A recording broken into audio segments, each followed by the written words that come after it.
think we're live. So we're doing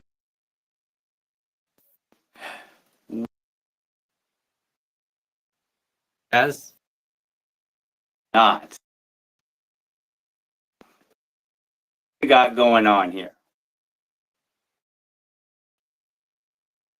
You to another morning episode. Yes. If you're tuning in live, thank you so much for giving me. So what's well, if you saw yesterday's has taken a bit of a hit.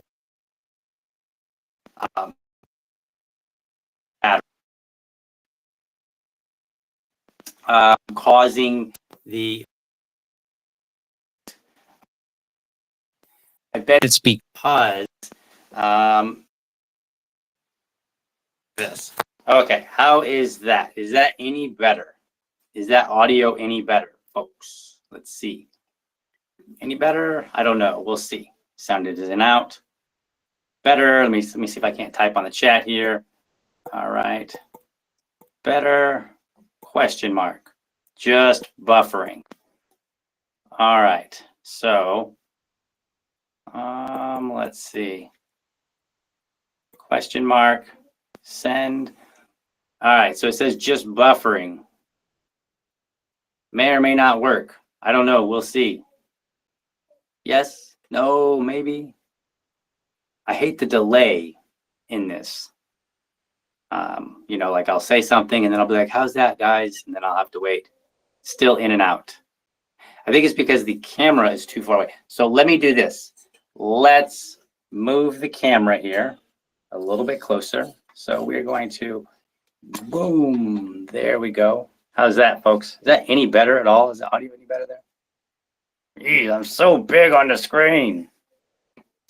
How's that, folks? Let me see what you got. If it's not any better, then maybe we'll shut this down. Doing much better now. Okay, good. The lips and sound reminds me of a Godzilla movie. Okay, so I can see the live chat, folks. So we're doing things way differently today. My laptop has taken a hit.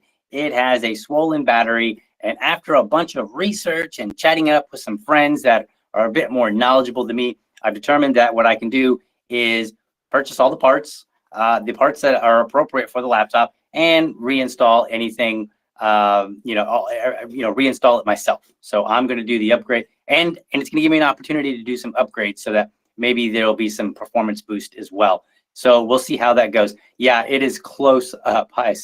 I apologize, folks. It is so wild being close up, but hey, this is what we've got to work with. So this is what we're going to do. The show is going to be much shorter today anyway. So I'm using my phone with the Rumble app on Android, and it's actually working out, fairly well. Not too bad. You still have you now have the ugly green screen behind me because I don't have a way to replace it with some sort of background. So that's unfortunate. And there are no bells and whistles here.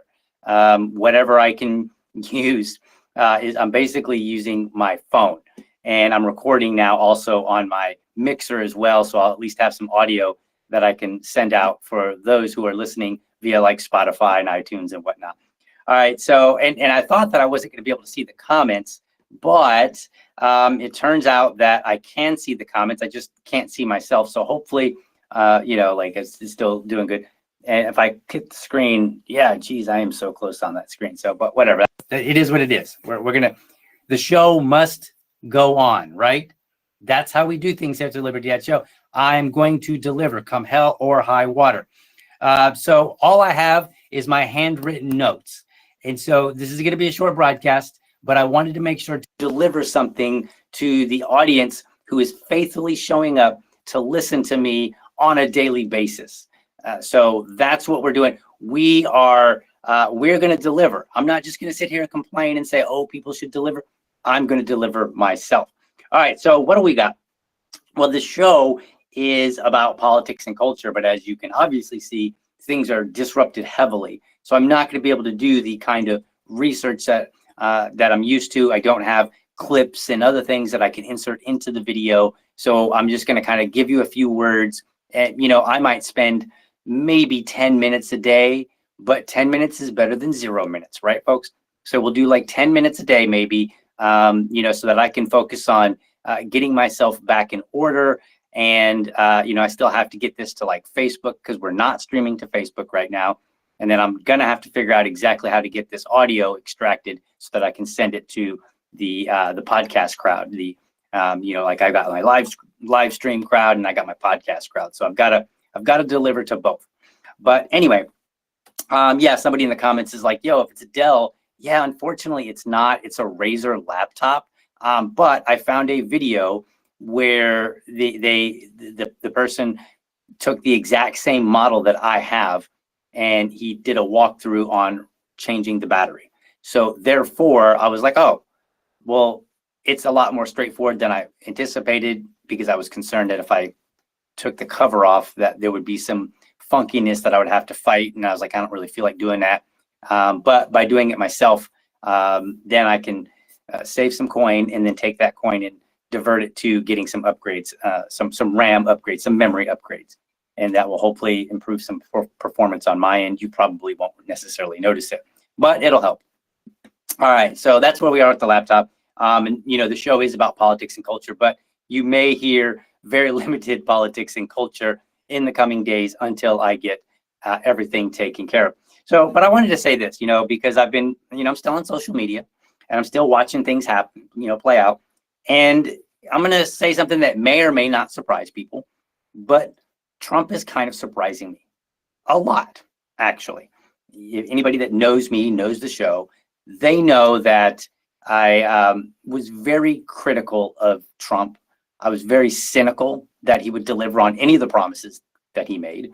And so far, he has delivered, and he's exceeded my expectations for a politician, very much so. And I'm just like, wow, it's almost like I wake up and I'm like, all right, what is he going to do today that I am going to have trouble complaining about? And it's not that I want to complain about him. I'm just so used to politicians not delivering and doing things that I don't want them to do that I'm just kind of like at the ready to criticize him and say no. But he's doing things that are surprising me. And so, like, for instance, there was this whole issue about is he gonna follow the court orders? And so I saw he did a press conference in the Oval Office with Elon Musk and Elon Musk's kid, which was kind of cool. Like, the thing, I like professionalism, but at the same time, as a dad, I can respect that sometimes you got to bring your kid along, and that's just, and work doesn't necessarily stop. If my son wasn't going to school right now, he might be in here. And people who've watched the show for a while know that he pops in sometimes. And when he was younger, he would literally just sit in here next to me while I was working, because sometimes as a parent, you have things that you have to do. You also have your children. And so therefore both happen at the same time. So I kind of respect that. And I have no issues with, him having a press conference in the Oval Office with Elon Musk answering. They're both answering questions. And I haven't seen it in full. I've only seen a variety of clips from social media. I'm going to sit down and watch the whole thing a little bit later. But one of the questions, and I'm going to touch upon this, is that they were like, all right, well, some judges are coming out and they're putting limitations or putting restrictions on you. Are you planning on following them? And he said, like, look, I will follow the judge's orders, and then I will push back through the law, the way that the process, I will work the process, I will appeal. And so I can appreciate that, because I don't necessarily, even though the government is doing things or has been doing things that it should not be doing, that are not in the Constitution, we have to be mindful about the process under which we go and we dismantle that and we tackle it and we address it. You don't just want somebody to go in there and dismantle it all under some weird decree as if they were king. Why is that? Why wouldn't you want that? Well, because the next president, who might be doing things that you don't want them to do, might utilize the same tactics. So for me, as a libertarian, I feel like it's my duty, in a sense, to ensure that whatever I'm agreeing with or even disagreeing with, whatever we're discussing, I'm focusing more on how will this affect the future, more so than do I like this person. In fact, do I like this person really should be at the bottom of the list. It shouldn't even be a question. Like, it doesn't matter whether you like Trump or not. Is he doing things? I mean, it kind of does, but not really.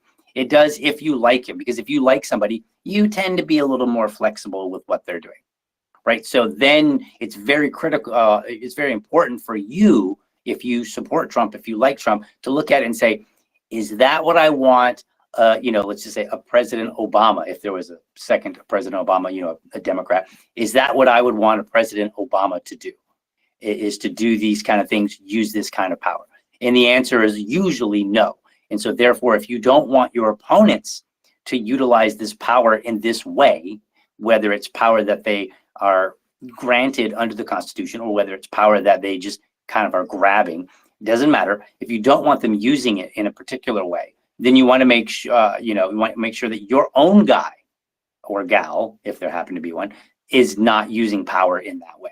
And that is how you guard your democracy. And I know we're not technically a democracy, but that's kind of how we phrase it. So I think it's a good thing for libertarians to be extremely skeptical, extremely cynical, but at the same time, it is a duty for us to also be objective and say, hey, look, wasn't a fan. I didn't support this person when I went and voted. I was extremely skeptical, very cynical, but they are doing things that I can appreciate. And then we look and we say, how are they doing these things? Because how you do things matters. And so then it's our job to say, okay, well, even though I appreciate how this person is doing this thing, they are doing it the right way, or they're not doing it the right way, or maybe they're not doing it the right way. However, maybe there's a circumstance where, we can say, all right, we will accept it, but we need to be on guard and vigilant in the future so that it doesn't get abused. Because we are, in fact, in a place where so much bad is going on and everything is so woven like a spider web that it's very difficult to do things the quote unquote right way without being stymied. So there's a certain reality here. And again, I'm not giving him a pass. I'm just saying, like, I have to work with the reality that exists. That's it. That's my option. And so I think as libertarians, it's our duty to be the most objective person in the room. Like we've said for years, you can't trust the Democrats, you can't trust the Republicans. There are exceptions to the rule, but on net balance, you can't trust either party because both parties have been doing power grabs and things that they shouldn't have been doing. And so it's our job to be that voice of reason, to be the objective person in the room. And we have to start from a place of being critical. We have to start from a place of being skeptical, cynical, right? And then we move to a place of acceptance, not the other way around. Because if you give them a pass first, then it's going to be harder to come back and go, whoa, I didn't realize you were going to go there, and I don't like that. It's too late now. So you start from a place where you've got your eyebrow raised, and you're telling them, hey, what are you doing? Why are you doing that? And you hold them accountable. And then as things start unfolding and you can see the results and you can see how things are playing out, then you can move to a place of, okay, I can appreciate that. So that's where I am with Trump on just a very simple and easy to understand position. Like one of my mutuals on Facebook, or not on Facebook, but on Twitter he was like, yeah, DL's coming around and he's a Trumper now. And I'm like, well, I wouldn't go that far. I'm not a Trumper, but I am objective. In fact, I'm America's most objective libertarian. So it's definitely on me to lead the way. And so for right now, my eyebrow is still raised.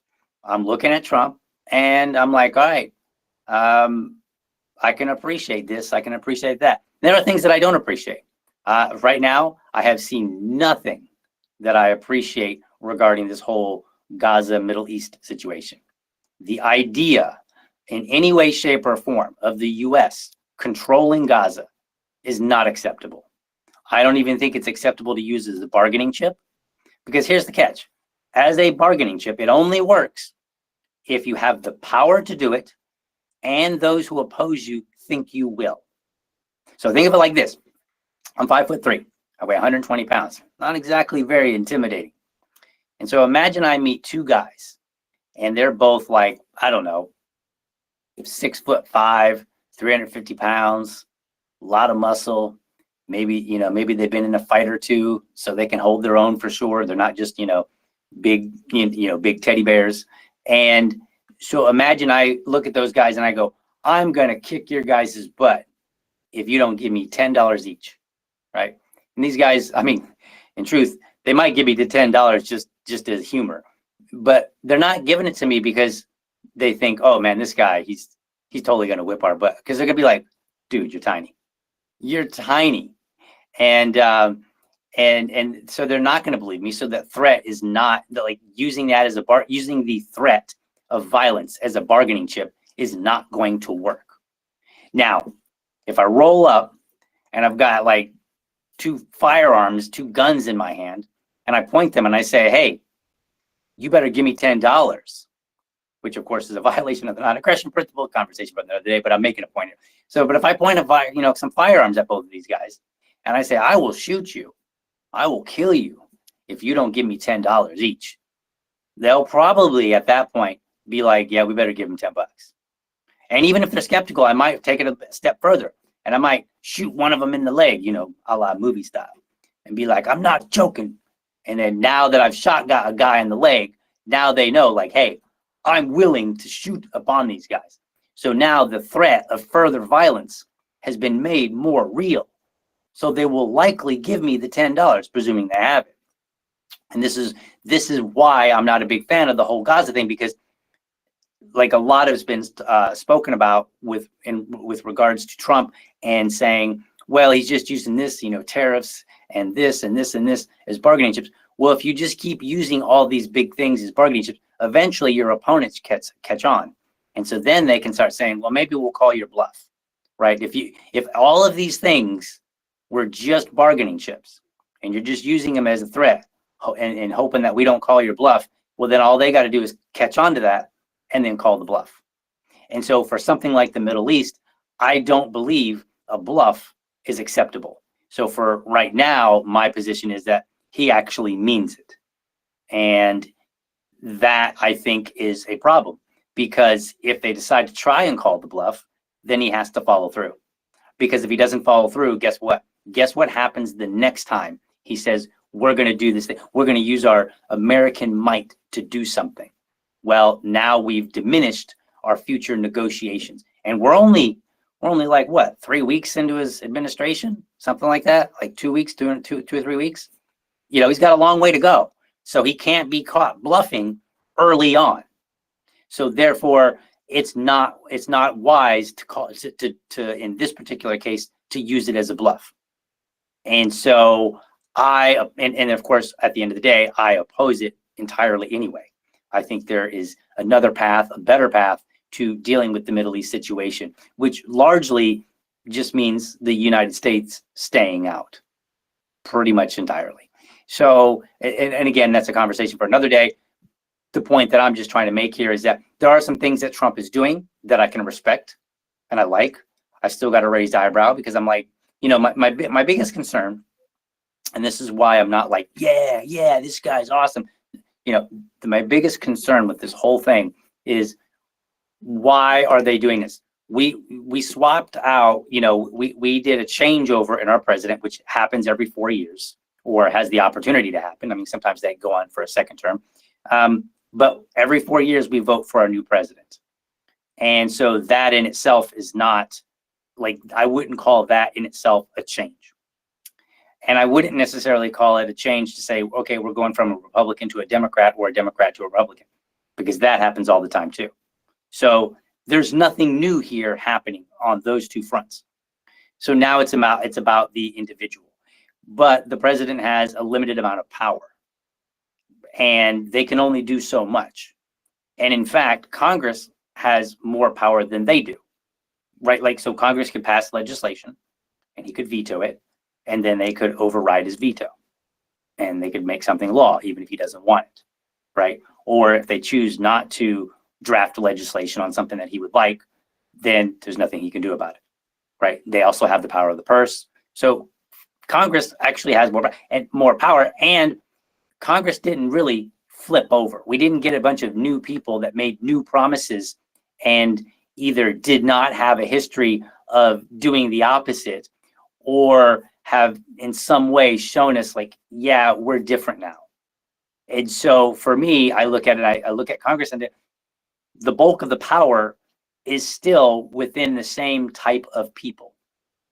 So I want to be careful about how much praise I give Trump, even though he's doing things that I can respect. Again, not everything, but I think it's still worth libertarians being very cynical and skeptical about this. And we incrementally acknowledge when good things happen. But we also remember that some of these good things have to go through a process. They have to go through time, and time will tell whether they stand or whether they fail or what. So let me give you an example. Here in Florida, several years ago, Ron DeSantis was he was in a fight with Disney, and they passed some legislation. In this particular case, they were like, we're going to revoke this, the use of this land, like, because basically they said, I'm trying to remember what it was called, but Disney and the land and everything was kind of like its own entity. And Ron DeSantis is like, we're gonna revoke that, and you're now going to be under a different. I'm trying to remember what it was called. I'm just drawing a blank on it. But anyway, he did all that, passed legislation. Conservatives, Republicans, they were all excited. They're like, yeah, he's sticking it to Disney. He's showing them, that woke Disney, why he's going to get them. Well, then it went through the process, and the end result actually ended up where they made a deal. Now, maybe that's what he wanted in the first place. Maybe this was just his way of bringing them to a negotiation table. And maybe that's the fight they needed to have, and maybe that's what he wanted all along. But the people appeared to want what was first delivered, and that's not what they ended up getting. And so I think we have to be vigilant and just be mindful and say, like, look, some of this stuff seems to be good, and in a year it may get challenged and it may get revoked or overridden, and something else may happen. And is that something else what we, the American people, want? And if it's not, then that's where our vigilance comes into play. And we can say, whoa, that's not what I wanted. That's not why I voted for you, for the people that voted for Trump, right? But kind of like what happened with here in Florida, when all that played out with Disney, it was crickets. Nobody rose up and said, hey, that's not what we asked for. That's not what we cheered on. That's not what we wanted. So at the end of the day, people were told, you're getting this. Things changed. They got something else. It was less than what they were promised, what they were excited about, what they wanted, right? And nobody's saying anything. Nobody's coming around saying, they're not saying, hey, we're angry, we still want that. They're also not saying, okay, after some time, now that the furor has died down, looking at this, turns out this is actually a better path than what we originally started with. So I get it, and I'm cool with it. That's not happening either. It just simply is something else, and everybody's quiet about it. And so this is why we need to remain vigilant. So to my libertarian peers, feel free to say, call balls and strikes. Say, hey, Trump, you're doing what I think is good. And say, like, hey, I didn't expect this to happen, but I'm glad it is. But remain vigilant, because things could change, because you've got legal challenges that can happen. You've got, mostly it's legal challenges. And if those legal challenges change the direction, then, well, it's simply a matter of, if we, the people, appreciate that change, then we can either accept it, or we can stand on some political necks and say, no, that's not what we wanted. Because this is a country where the people are supposed to be in charge effectively of their own ruling, right? Of the government. We are governed by people that we elect to represent us. And if they represent us in a way that we like in 2025, but in 2027, they capitulate and they do things in ways that we don't like, we need to be prepared to call them on it and throw a big fit. And, if we can, maybe even throw people out of office, whatever, right? I mean, not whatever in terms of violence, but like whatever the proper appropriate process is. We have to remain vigilant. So that's where I am with Trump. And in the coming days, I don't know exactly how I'm gonna, the challenge with all of this, because I'm literally just like staring at a phone with the microphone. In the future, I don't know how I will do the podcast, but I will be working to do a podcast every single day, even if it's only 10 minutes. So that's what I'm gonna do, is a commitment to the show, to the audience members showing up. And if I can improve the way that it's being done from my phone, then I absolutely will. So you can expect that from me. What you can also expect is that maybe, I talk a little bit lighter, a little bit shorter, and maybe the conversations aren't as in depth, because I can't show you stuff. I can't say, hey, look, here's an executive order, and here's what it says, and here's where I think this is right or wrong. I can't do that right now. So until further notice, we're going to do things the best we can. I thank you so much for hanging in there. Make sure that and I don't have all my cool notes to kind of remind me of everything that I'm supposed to say. So my producer is probably going to, stand on my own neck and be like, dude, you didn't say this, you didn't say this. Like, yeah, because I was so used to having it right in front of me, and now I don't. So I can't remember all this stuff. But, make sure you go to libertydad.locals.com. You can sign up there for $5. And by the way, you can also sign up to, you can also sign up for free. You just have limited access there. So I encourage you to sign up for free anyway, because you're gonna start seeing, when you get in there, you're gonna start seeing more and more activity from me. We're still in the early stages of getting things, getting some momentum on locals, but it's gonna be fun time there. So libertydad.locals.com. You can also watch me. Make sure you like and subscribe to the channel on YouTube. You can go to youtube.libertydad.com. You can go to rumble.libertydad.com, and make sure that you're following me. Make sure you hit the like button after the show. Drop a comment. Let me know how I'm doing. You can be like, DL, that green screen was ugly. Put up your kids' drawings or something. We'll figure it out. But we're gonna work through the best way we can. So I appreciate you guys. And yes, looking into DL's eyes is a weird way to start the day. I can imagine nobody wanted to see me that close up. Luckily, this is not in 4K, so that you don't see every little blemish on my face. So I still look decent, I think, on the camera. And you're not like, ooh, God, looking that close with that sharpness. Woo. So at least that's where we are. All right, folks, I'm gonna head out now. Again, appreciate you guys tuning in this morning. And if I can figure out a better way to have the camera with the audio, we will do that. So anyway, thank you so much. Have a good one. See you guys tomorrow.